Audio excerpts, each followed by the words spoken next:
नमस्ते दोस्तों। परमपिता परमात्मा की असीम कृपा और बड़े बुजुर्गों के आशीर्वाद के साथ सभी भगवत भक्तों का स्वागत करती हूँ आपके अपने चैनल गीत ज्ञानवाणी में। नए मेहमानों का स्वागत, शुक्रिया, अभिनंदन, आभार। और आप सभी के उज्जवल और उत्तम भविष्य की कामना के साथ सभी पवित्र देवी देवताओं का आह्वान करते हैं और उन्हें आसन देते हैं। ओम श्री तुलसीदासाय नमः, ओम वाल्मीकि नमः, ओम गौरीपते नमः, ओम श्री सपत्निकाय लक्ष्मणाय नमः, ओम श्री सपत्निकाय शत्रुघ्नाय नमः, ओम श्री सपत्निकाय भरताय नमः, ओम श्री हनुमते नमः। इन्हें आसन देते हैं। श्री गुरु चरण सरोज रज निज मन मुकुर सुधारी, बरनौ रघुवर विमल जसु जो दायक फलचारी। बुद्धिहीन तनु जानिके के सुमिरो पवन कुमार, बल बुद्धि विद्या देहु मोहि हरहु कलेश विकार। रामायण तुलसी करत है कथा कहूँ अनुसार, आसन देहु प्रेम से विराजो जी पवन कुमार। लखन सिया रामचंद्र की जय, लखन सिया रामचंद्र की जय। राजा और रानी का वार्तालाप हो चुका है और उन्होंने अपने 2 वर मांग लिए हैं और राजा बहुत ही दुखी हैं। अब जब वो अपने कक्ष से बाहर नहीं निकले तो मंत्री सुमंत्र उनके पास आए हैं और उनके बीच क्या वार्तालाप होती है देखते हैं। आनहु राम ही बेगी बुलाई, समाचार तब पूछे हूँ आई। चले सुमंत्र राय रुख जानी, लखी कुचाली किन्हीं कछुरानी। सुमंत्र को राजा दशरथ कहते हैं, तुम जल्दी राम को बुला लाओ, तब आकर समाचार पूछना। और राजा का रुख जानकर सुमंत्र जी चले, समझ गए कि रानी ने कुछ कुचाल की है। सोच विकल मग परे न पाऊं, राम ही बोली कही क्या राऊ। उर्धरी धीरजो गयो द्वारे, पूछई सकल देखी मनु मारे। सुमंत्र सोच से व्याकुल हैं, रास्ते पर पैर नहीं पड़ता, अर्थात आगे नहीं बढ़ा जाता। सोचते हैं कि राम जी को बुलाकर राजा क्या कहेंगे। किसी तरह हृदय में धीरज धरकर वो द्वार पर गए और सब लोग उनको मन मारे अर्थात उदास देखकर पूछने लगे। समाधानु करी सो सबई का, गयो जहां दिनकर कुल टीका। राम सुमंत्र ही आवत देखा, आदरु कीन पिता समलेखा। सब लोगों का समाधान करके किसी तरह समझा बुझाकर सुमंत्र वहां गए जहां सूर्य कुल के तिलक श्री रामचंद्र जी थे। श्री रामचंद्र जी ने सुमंत्र को आते देखा तो पिताजी के समान समझकर उनका आदर किया। निर्खी बदनु कही भूप रजाई, रघुकुल दीपहि चले लेवाई। राम को भांति सचिव संग जाही, देखी लोग जह तह विल खाई। श्री रामचंद्र जी के मुख को देखकर और राजा की आज्ञा सुनाकर वे रघुकुल के दीपक श्री रामचंद्र जी को अपने साथ लिवा लाए। श्री रामचंद्र जी मंत्री के साथ बुरी तरह से बिना किसी लवाचमे के जा रहे हैं। यह देखकर लोग जहां तहां विषाद कर रहे हैं, अर्थात वो बहुत तेजी के साथ जा रहे थे, जैसे थे वैसे ही जा रहे थे। जाय देख रघुवंश मनी, नरपति निपट कुसाजू। सहमी परेउ लखी, सिंह नीही, मनहु वृद्ध गजराजू। रघुकुंशवणी श्री रामचंद्र जी ने जाकर देखा कि राजा अत्यंत ही बुरी हालत में पड़े हैं, मानो सिंघनी को देखकर कोई बूढ़ा गजराज सहम कर गिर पड़ा हो। सुखई अधर जरई सब अंगो, मनहु दीन मणिहीन भुअंगो। सरोस समीप देखी के कही, मानहु मीचू घड़ी गनी लेही। राजा के होंठ सूख रहे हैं और सारा शरीर जल रहा है, मानो मणि के बिना सांप दुखी हो रहा है। पास ही क्रोध से भरी हुई केकई को देखा, मानो साक्षात मृत्यु ही बैठी हो, राजा के जीवन की अंतिम घड़ियां गिन रही हो। करुणा में मृदु राम स्वभाव, प्रथम देख दुखु सुना न काऊ। तदपि धीर धरी समय समो विचारी, पूछे मधुर वचन महतारी। श्री रामचंद्र जी का स्वभाव कोमल और करुणामयी है। उन्होंने अपने जीवन में पहली बार दुख देखा है। इससे पहले कभी उन्होंने दुख सुना भी न था, तो भी समय का विचार करके हृदय में धीरज धरकर उन्होंने मीठे वचनों से माता के कैसे पूछा। मोहि कहु मातु तात दुख कारण, कार्य जतन जही होई निवारण। सुनहु राम सबु कारण हुए हूँ, राजा ही तुम्हें पर बहुत सने हूँ। हे माता, मुझे पिताजी के दुख का कारण कहो, ताकि जिससे उसका निवारण हो सके, अर्थात दुख दूर हो सके।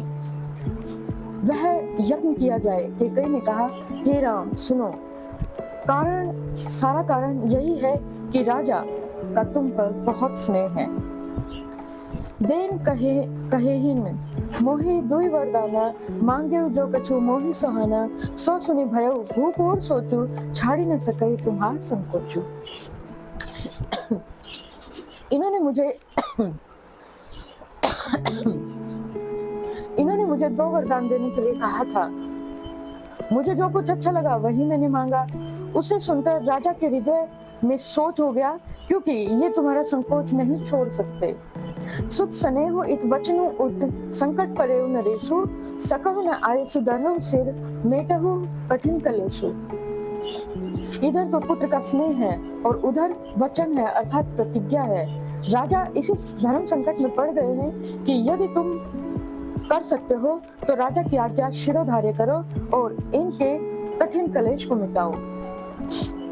नितरक बैठी कही कटुबानी सुनत कठिनता अति अकुलानी जीव कमान वचन सरनाना मानहु महीप मृदु लक्ष्य समाना। के कई बेधड़क बैठी ऐसी कड़वी वाणी बोल रही है जिसे सुनकर कठोरता भी अत्यंत व्याकुल हो उठी। जीव धनुष है, वचन बहुत से तीर हैं और मानो राजा ही कोमल निशाने के समान है। जनु कठोर पनु धरे सरीखु सिखई धनुष विद्या वर नीकु सबु प्रसंगु रघुपति सुनहि बैठी मनहु तनु धरे निठुराई। इस सारे साज और समान के साथ मानो स्वयं कठोरपन श्रेष्ठ वीर का शरीर धारण करके धनुष विद्या सीख रहा है। श्री रघुनाथ जी को सब हाल सुना कर वह ऐसे बैठी हैं मानो निष्ठुरता ही शरीर धारण किए हुए बैठी हैं। मन मुस्काई भानुकुल भानु राम सहज आनंद निधानु बोले वचन विगत सब दूषण मृदु मंजुल जनु बाग विभूषण।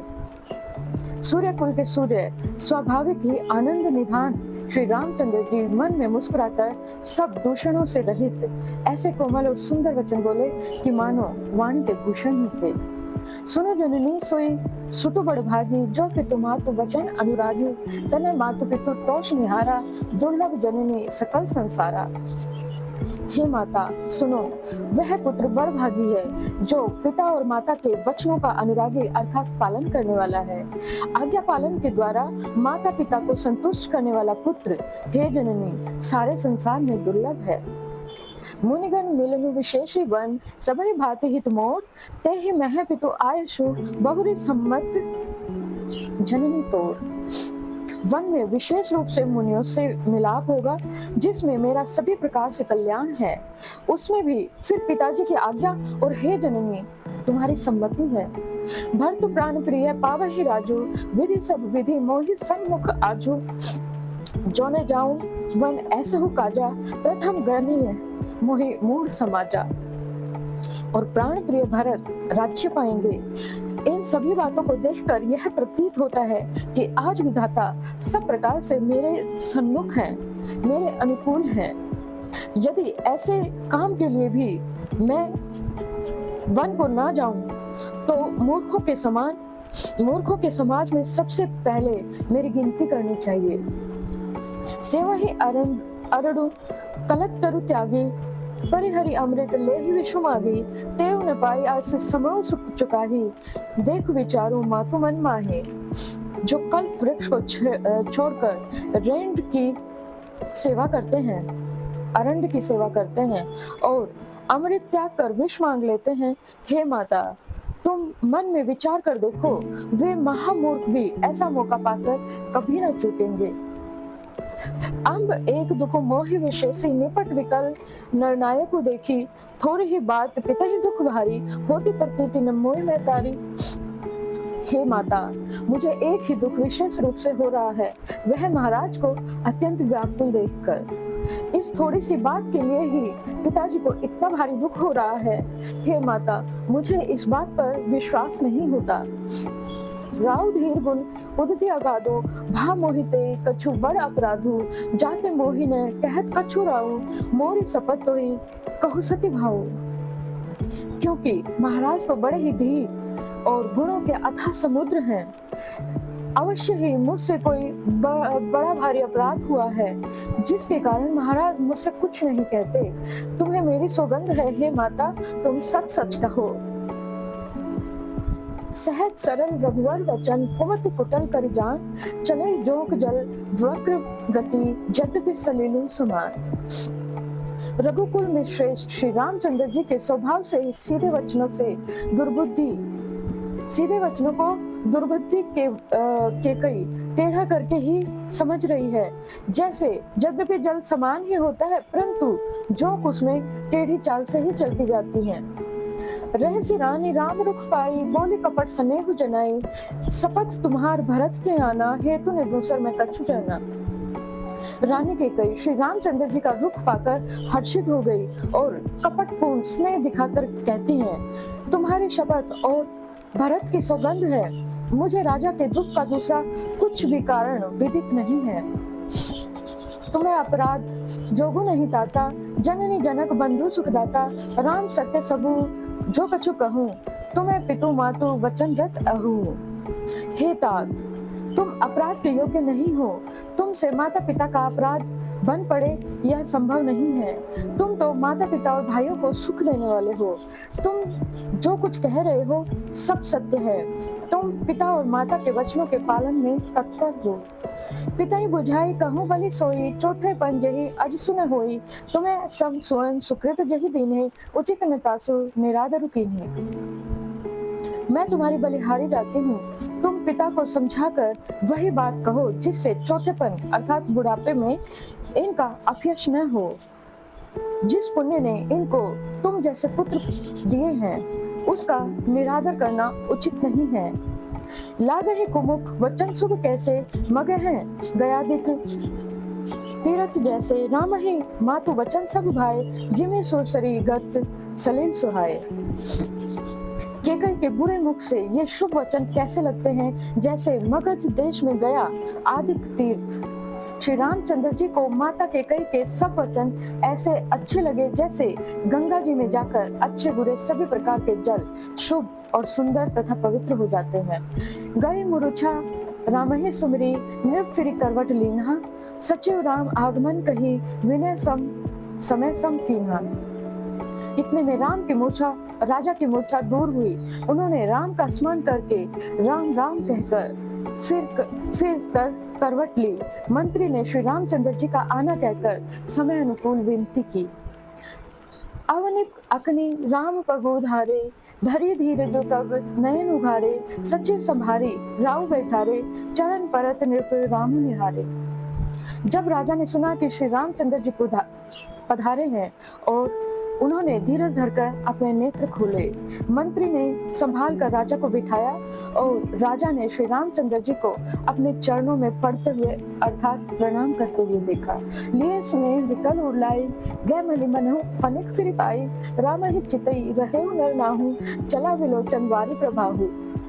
स्नेह से विकल राजा ने राम जी को हृदय से लगा लिया, मानो सांप ने अपनी खोई हुई मणि फिर से पाली हो। राजा दशरथ जी श्री रामचंद्र जी को देखते ही रह गए। उनके नेत्रों में आंसुओं की धारा बह निकली। शोक विवश कछु कहे न पाया, हृदय लगावत बारह ही बारह, विधि ही मनाह राव मन माही, जेहि रघुनाथ न कानन जाही। शोक के विशेष वश होने के कारण राजा कुछ नहीं कह सकते। वे बार बार श्री रामचंद्र जी को हृदय से लगाते हैं और मन में ब्रह्मा जी को मनाते हैं कि जिससे श्री रघुनाथ जी वन को ना जाए। सुमरी महेश ही कहीं नहीं हो रही, विनती सुनहु सदाशिव मोरी, आशुतोष तुम्हें अवधर दानी, आरती हरऊ दीन जन जानी। फिर महादेव जी का स्मरण करके उनसे निहोरा करते हुए कहते हैं कि हे सदाशिव, आप मेरी विनती सुनिए। आप आशुतोष हैं अर्थात शीघ्र प्रसन्न होने वाले हैं और अवधरदानी अर्थात मोह मांगा वरदान देने वाले हैं।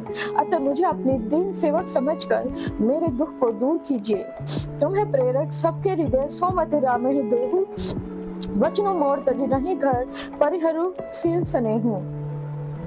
आप प्रेरक रूप से सबके हृदय में हैं।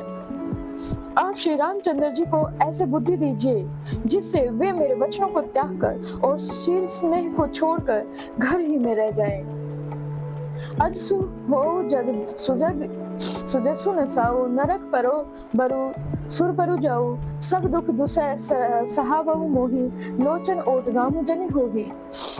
जगत में चाहे अपयश हो जाए या सुयश नष्ट हो जाए, चाहे पाप होने से मैं नरक में गिरूं या स्वर्ग को चला जाऊं, पूर्व पुण्यों के फलस्वरूप मिलने वाला स्वर्ग चाहे मुझे ना मिले, और भी सब प्रकार के दुस्सह्य दुख आप मुझसे सहन करा लें, पर श्री रामचंद्र जी मेरी आंखों की ओट से ना हो।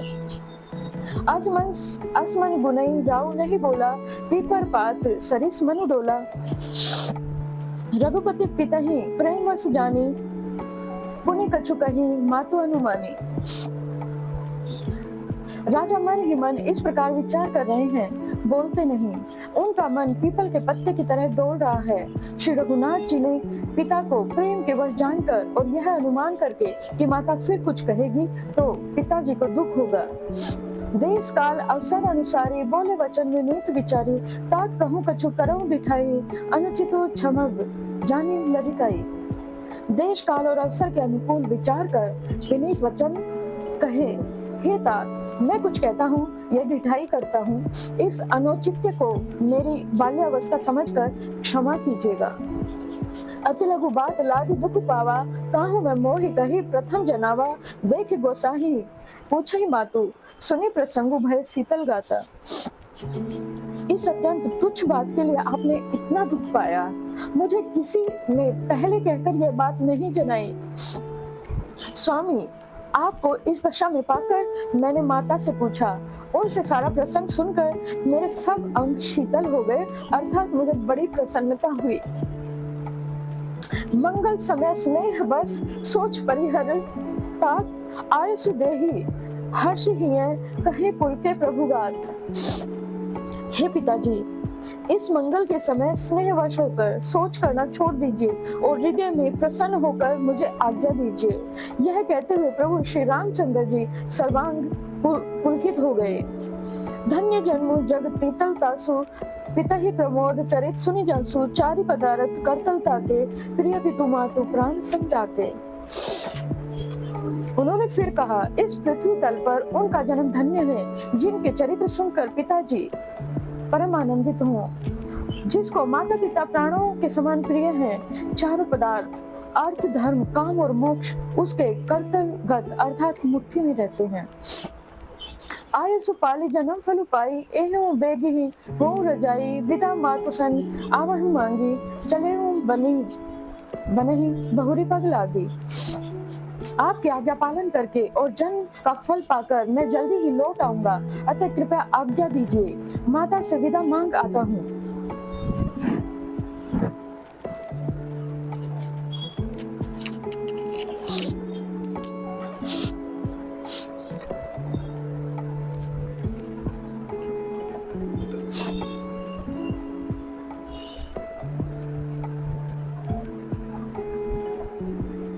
आपकी आज्ञा पालन करके और जन्म का फल पाकर मैं जल्दी ही लौट आऊंगा, अतः कृपया आज्ञा दीजिए, माता से विदा मांग आता हूँ और फिर मैं आपके पैर लगकर अर्थात प्रणाम करके वन को चलूंगा। अस कहे राम गहूँ तब कीन्हा, भूप शोक सब उतरु ने दीना, नगर व्यापी गई बात सुतीछी, छुअत चढ़ी जनू सब तन बीछी। ऐसा कहकर तब श्री रामचंद्र जी वहां से चले गए। राजा ने शोकवश कोई उत्तर नहीं दिया। वह बहुत ही तीखी अर्थात अप्रिय बात नगर भर में इतनी जल्दी फैल गई मानो डंक मारते ही बिच्छू का विष सारे शरीर में चढ़ जाता है। सुनी भय विकल सकल नर नारी, बेली विटप जिमी देखी द्वारी, जो जह सुनई धुनई सिर सोई, बड़ विषाद नहीं धीरज होई। इस बात को सुनकर सब स्त्री पुरुष ऐसे व्याकुल हो गए जैसे दावानल अर्थात वन में आग लगी देखकर बेल और वृक्ष मुरझा जाते हैं, और वे वहां जो जहां सुनता है वहीं सिर धुनने अर्थात सिर पीटने लगता है। बड़ा विषाद है, किसी को धीरज नहीं बंधता। मुख सुखाहि लोचन सत्रवही, शोको न हृदय समाई, मनहु करुण रस कट कई उतरी अवध बजाई। सबके मुख सूख जाते हैं, आंखों से आंसू बहते हैं, शोक हृदय में नहीं समाता, मानो करुणा रस की सेना अवध पर डंका बजाकर उतर आई हो। मिलई माज विधि बात बेगारी, जह तह देई के कई गारी, एही पाप नहीं बूझी का परेव, छाई भवन पर पावुक धरेव। सब मेल मिल गए हैं, अर्थात सब संयोग ठीक हो गए हैं। इतने में ही विधाता ने बात बिगाड़ दी। जहां तहां लोग कैकई को गाली दे रहे हैं और इस पापियों को क्या सूझ पड़ा जो इसने छाए घर पर आग रख दी। और इसी के साथ अपनी वाणी को विराम देते हुए सभी पवित्र देवी देवताओं को यथा स्थान जाने का आग्रह करते हैं। कथा विश्राम होत है, सुनो वीर हनुमान, जोजन जहाँ से आइए तहाँ करो भान। एक घड़ी आधी में पुण्यास, तुलसी संगत साधु की हरम कोटि अपराध। राम लखन सिया जान की सदा करो कल्याण। श्रोता सब आसन गए, शंभु गए कैलाश। अपने अपने धाम को विदा हो धरुसार। कहूँ दंडवत प्रभु शने, विनय करो कर जोर। लखन सिया रामचंद्र की जय, लखन सिया रामचंद्र की जय। और इसी के साथ सभी के उज्जवल और उत्तम भविष्य की कामना के साथ जय श्री राम, जय हनुमान, जय घनश्याम, जय माता रानी, जय गुरुदेव, जय महादेव।